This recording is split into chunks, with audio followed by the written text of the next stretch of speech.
Hello friends, आज हम time and work में एफिशिएंसी का क्वेश्चन देखेंगे। तो आइए स्टार्ट करते हैं। ए किसी काम को 20 दिन में कर लेता है। बी जो है वो उससे 25% ज़्यादा एफिशिएंट है ए से। तो बी अकेला कितने दिन में काम कर लेगा? ए 20 दिन में काम कंप्लीट कर लेता है। ओके, अब बी उससे 25% एफिशिएंट है, तो वो उससे कम दिन में काम करेगा। Okay, so B takes less days than A because B is 25% more efficient. Okay, सो अब मान लीजिए ए एक दिन में एक वर्क कर रहा है। ओके, तो बी कितना काम करेगा? बी जो है वो उससे 25% ज़्यादा एफिशिएंट है, तो एक का 25% कितना होगा? 0.25। सो ये इससे 0.25 जो वर्क है वो ज़्यादा करेगा, तो ये 1.25 वर्क करेगा।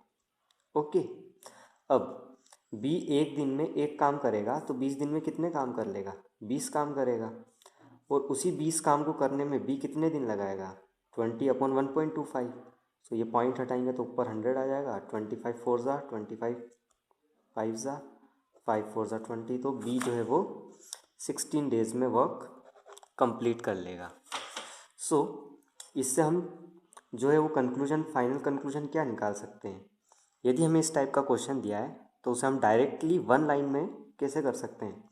ए के डेज निकाल लेंगे इनटू 100 अपॉन यहाँ 25% दिया है, सो उसमें हम 100 और प्लस कर लेंगे, सो 125 हम डायरेक्टली लिख लेंगे। ओके, सो ये हो जाएगा 4 5 4 and 16 days. Okay, so 20 into, यदि आप ये 100 भूल भी जाते हैं तो कोई टेंशन नहीं, आप सीधे इसमें 100 प्लस कीजिए। 125% परसेंट हटता है तो 100 लगता है, जो कि वो ऊपर आ जाएगा।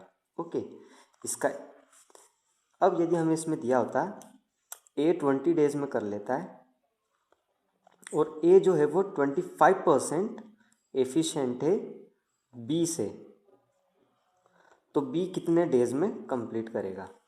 ओके, अब यहाँ पर ए एफिशिएंट है तो बी ज़्यादा डेज में काम करेगा। B takes more days than A, because यहाँ पर ए 25% मोर एफिशिएंट है। ओके, सो इस टाइप के क्वेश्चन को हम सॉल्व कैसे करेंगे? अब मान लीजिए बी जो है वो एक दिन में एक वर्क कर रहा है। ओके, अब ए जो है वो उससे 25% मोर एफिशिएंट है, तो वही 25, ये 1.25 वर्क करेगा। ए 20 डेज में वर्क निपटा रहा है, अब वो एक दिन में इतना काम कर रहा है, तो 20 डेज में कितना काम करेगा? इतना काम कर लेगा। ओके, और बी जो है वो एक दिन में एक काम कर रहा है, तो टोटल वो डिवाइडेड बाय, अगर हम इसे 1 कर देंगे तो ये बी के टोटल डेज आ जाएंगे। ओके, सो ये पॉइंट हटाएंगे तो 100 आ जाएगा। 5 4 4 5 ज़ा 20, 5 5 ज़ा 25 डेज। सो इससे हम फाइनल कंक्लूजन क्या निकाल सकते हैं?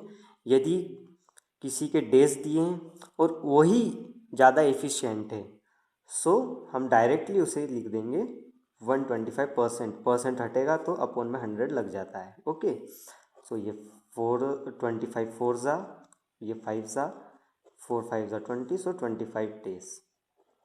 ओके, सो इस वीडियो को एक बार और देखें, इस टाइप के और क्वेश्चन प्रैक्टिस करें और अच्छी सी एफिशिएंसी आप भी गेन करें, ताकि एग्ज़ाम में आप एक्यूरेसी मेंटेन कर सकें। Thanks for watching video, please subscribe to watch more.